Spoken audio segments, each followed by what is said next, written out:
मैं सरकार नहीं परिवार चलाता हूँ, आप मेरा परिवार हो। जब मुझे मामा कहते हैं तो कांग्रेस को चिढ़ हो जाती है, लेकिन मामा का मतलब वे क्या जाने, जिसके दिल में अपने बेटा बेटियों के लिए दो दो प्यार हो वह है मामा।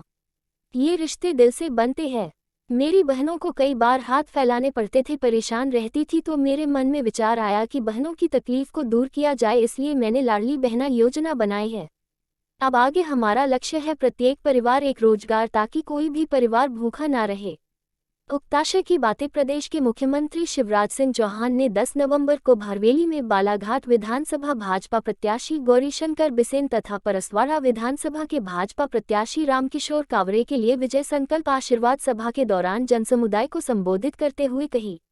इस दौरान गोंदिया से गोरेगांव के विधायक विजय राहंगडाले, पूर्व विधायक रमेश भटेरे, रमेश रंगलानी, जिला पंचायत सदस्य दुलेंद्र मुन्ना ठाकरे, झा सिंह नागेश्वर व मौसम हरिनखेड़े के अतिरिक्त भाजपा पदाधिकारी, मंडल अध्यक्ष, बूथ स्तर कार्यकर्ताओं की उपस्थिति रही।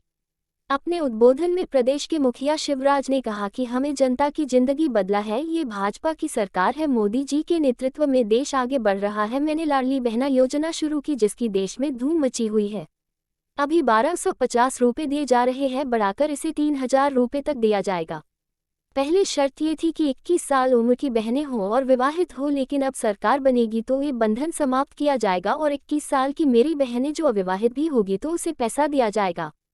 मुख्यमंत्री ने कहा कि जब हम योजना की राशि 3000 रुपये तक कर देंगे तब मुझे चैन की नींद आएगी कि शिवराज तेरी जिंदगी धन्य हो गई, बहनों के लिए काफी कुछ कर दिया है। उन्होंने बताया कि हमारी सरकार ने लाडली बहना आवास योजना प्रारंभ की है। सरकार बनने के बाद गरीब बहनों को पक्का मकान बनाकर देंगे। उन्होंने मंच से गौरीभाव से कहा कि आपने कहा था मेडिकल कॉलेज चाहिए, दे दिया, और बता देना क्या क्या चाहिए। इसी तरह उन्होंने रामकिशोर कावरे से कहा कि हट्टा में कॉलेज की मांग की तो हमने दिया है और क्या करना है सब कुछ किया जाएगा। उन्होंने कहा कि हम विकास में कमी नहीं आने देंगे, दिल से सभी बातें कह रहा हूँ। ये भाषण नेता का नहीं है, भैया का भाषण है। हमारी आएगी तो हम लखपति बहना अभियान चलाएंगे, जिसके लिए बहनों की 10,000 रुपये प्रतिमाह की आमदनी चाहिए। साल भर में यह 1 लाख हो जाएगी तो मेरी बहनें लखपति बहना हो जाएगी। साथ उन्होंने कहा कि बढ़े हुए बिजली के दाम कम किए जाएंगे। शिक्षा व्यवस्था के लिए 25 से 30 गांवों के बीच एक सीएम राय स्कूल खोला जाएगा, जहां निःशुल्क बेहतर शिक्षा मिलेगी। उच्च शिक्षा के लिए मेधावी छात्रों की फीस भी मामा ही भरेगा, माता पिता को फिक्र करने की जरूरत नहीं है।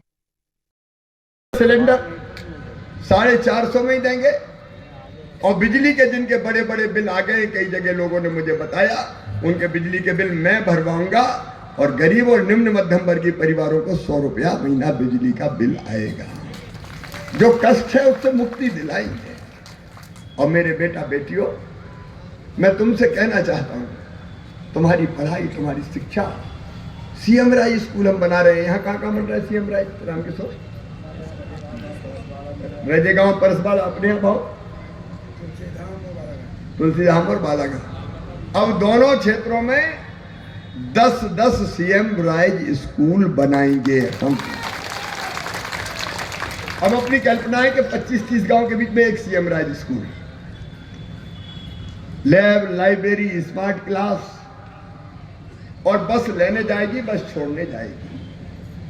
जिन स्कूलों में उद्योगपतियों के बच्चे पढ़ते हैं उनसे बेटर स्कूल बन रहे हैं सीएम राइज स्कूल, जहां बच्चों को निःशुल्क गुणवत्तापूर्ण शिक्षा दी जाएगी।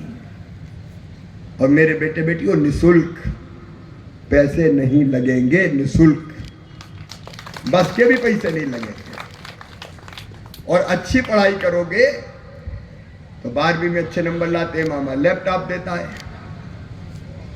पहले दूसरे नंबर पे आते हो, मामा स्कूटी दिलवाता है। अरे कमलनाथ ने तो लैपटॉप छीन लिया अपने बच्चों के, जब 1.25 साल के लिए आए थे तो लैपटॉप भी छुड़ा लिए थे, बंद कर दिए थे। अब हम स्कूटी भी दे रहे हैं। और मेरे प्रिय बेटा बेटियों, तुम ध्यान से सुनना और उनके माता पिता भी सुने, ये मैं करके रहूंगा कि किसी के भी बेटा बेटी का, जाति समाज कोई भी हो, भांजे भाइयों में कैसे भेद कर सकता हूं बताओ? कोई भी बच्चा वो मेधावी है और उसका एडमिशन मेडिकल, इंजीनियरिंग कॉलेज या किसी और उच्च शिक्षण संस्थान में होता है तो उनकी फीस चाहे कितनी भी हो, प्राइवेट की 14-15 लाख रुपया साल होती है, 5 साल देनी पड़ती है। गरीब और किसान के बेटा बेटी नहीं दे सकते। इसलिए उनकी फीस उनके माता पिता नहीं चुकाएंगे, उनका मामा शिवराज सिंह चौहान चुकाएंगे। बच्चों की जिंदगी की राह आसान करेंगे। और अगली बार का एक लक्ष्य और हमारा, प्रत्येक परिवार एक रोजगार, प्रत्येक परिवार एक रोजगार। मेरे साथ बोलो, क्योंकि ये मंत्र है अगली बार का, जैसे लाडली बहना वैसे एक रोजगार, ताकि कोई परिवार भूखा ना सोए। मैं कहूंगा प्रत्येक परिवार, जोर से बोलो, प्रत्येक परिवार। अब अगला लक्ष्य है प्रत्येक परिवार एक रोजगार, क्योंकि जिंदगी बदलना है, मुझे नाटक थोड़ी करना है। ये भारतीय जनता पार्टी की सरकार है, मोदी जी के नेतृत्व में देश बढ़ रहा है। मेरे बहन और भाई, तो आज समय की सीमा है। मैं आपसे निवेदन करने आया हूं, कांग्रेस बेईमानों की पार्टी है, इन्हें सारी योजनाएं बंद कर दी थी। हम क्या खड़गे साहब ही कह रहे हैं कि हम तो भाजपा के पांडवों से लड़ रहे हैं, 5 पांडवों से, तो तुम तो कौरव अपने आप ही हो गए, खुद ही कह रहे हैं। इनके मन में जनहित नहीं है। इनने 900 वचन पहले दिए, 9 भी पूरे नहीं किए थे, और मेरी सब योजनाएं बंद की, संबल बंद की, बेटी की शादी के पैसा नहीं दिए, कफन के पैसा छीन लिया। 5000 रुपया देते थे मौत पे गरीब के अंतिम संस्कार के लिए, वो 5000 रुपया कफन के भी बंद कर दिए, तीर्थ दर्शन बंद कर दी, लैपटॉप छीन लिए। ये कांग्रेस बेगा भारिया शहरिया बहनों के 1000 रुपया वो छीन लिए थे।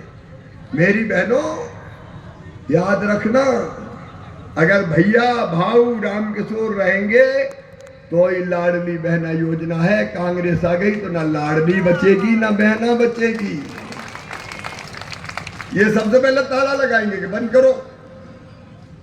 और इसलिए मैं कह रहा हूं, कांग्रेस के सत्ता में आने वाले द्वार पे ही ताला लगा दो कि आ नहीं सकते, इधर तो मामी जाएगा, मोदी जी जाएंगे, भारतीय जनता पार्टी जाएगी, भाऊ जाएंगे, रामकिशोर जाएंगे। आज मैं निवेदन करने आया हूं। ये नया मध्य प्रदेश हमने खड़ा किया है, इस मध्य प्रदेश को और आगे बढ़ाना है। मैं आपसे पूछना चाहता हूं मेरी बहनों और भाइयों, दिल से बताना, हमने अच्छी सरकार चलाई कि बुरी सरकार चलाई? और जोर से बोलाओ, अच्छी कि बुरी? तो बताओ, ये सरकार फिर बनना चाहिए कि नहीं? और बनेगी तब जब भाऊ और रामकिशोर कांवरे चुनाव जीत के विधायक बनेंगे, तब सरकार बनेगी। और इसके लिए आपका आशीर्वाद मांगने आया हूं, एक निवेदन के साथ कि मेरी बहनों, सरकार बनाना है तो क्या अकेला मैं ही भागता फिरूं?